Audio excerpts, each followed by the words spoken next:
Be ready. 5 seconds. Start.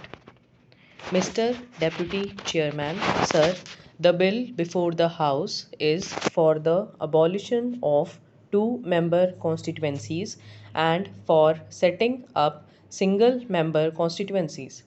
In other words, the present double-member constituencies are proposed to be bifurcated as single-member constituencies with reservation of seats or constituencies for the scheduled castes and scheduled tribes. Now, sir, a very crucial moment in the history of our young democracy has come. Wherefrom has this reservation arisen? Is not reservation repugnant to the very principle of democracy? Still, we have reconciled ourselves to this reservation. A reservation might be in any form. It might be in the form of constituencies. It might be for the scheduled castes and scheduled tribes. It is a fact of history that in our society there are people who are called weaker sections and they go by the name of scheduled castes and scheduled tribes. I do not know whose fault it is, but anyway, in our society, we find a section of people who are said to be weak. Certainly, they are weak. Their cases deserve to be considered and should be given topmost priority, but there is a lot of misapprehension when we talk of reservation of seats. Is a single member of the Harijan community or scheduled castes going to solve the problem of the entire Harijan population? Self reliance, self respect, and things like that are talked of.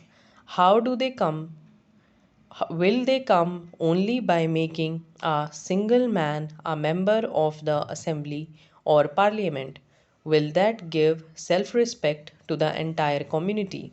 On the other hand, I would believe that self respect, self reliance, or self confidence, whatever you call it, can come more by education, more by economic upliftment, more by spread of culture, more by mingling with other classes of people, and these are the measures that are called for at present in order to uplift the weaker sections of the people. Anyway, they are there.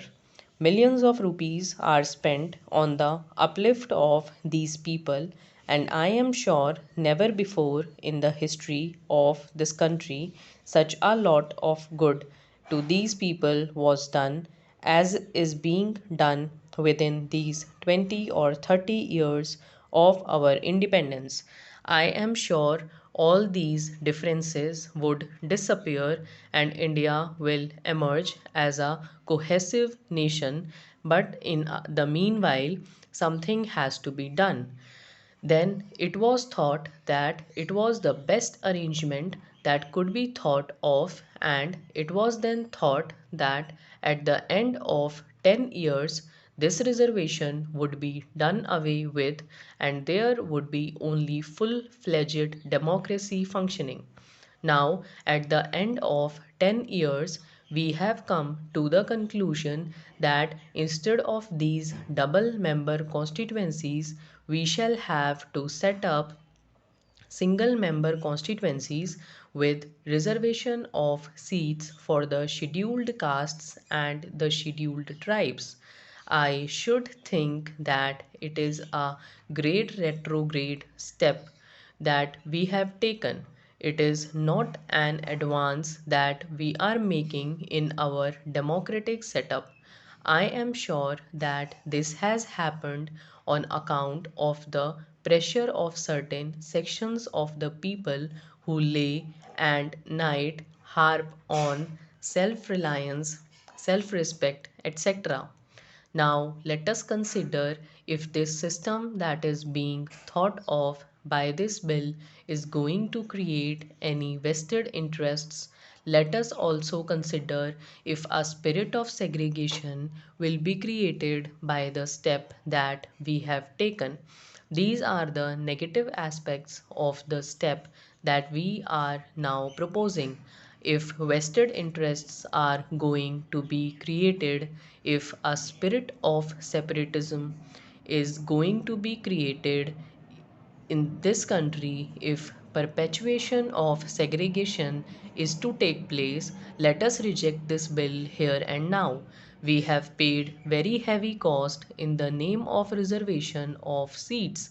Our country was divided. Had it not been for this principle that was introduced, however unwittingly, our country would not have been divided today. Having found that position, let us be careful of what we do now. Now, who in this world will give up an advantage gained, whether rightfully or wrongfully gained?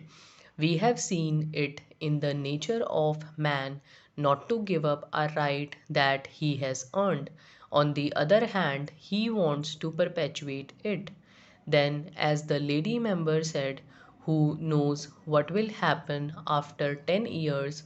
Of course, now there are big prophecies that after the end of 10 years, they are going to do away with the single member constituencies with reservation of seats, but who can predict the future?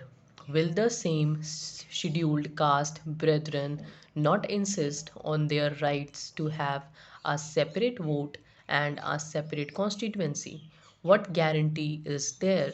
Why do you introduce this malice into our system? So, I would utter a very respectful, mild warning here that what we do today might do a great mischief tomorrow. What matters most is our attitude to the weaker sections of the community. Stop.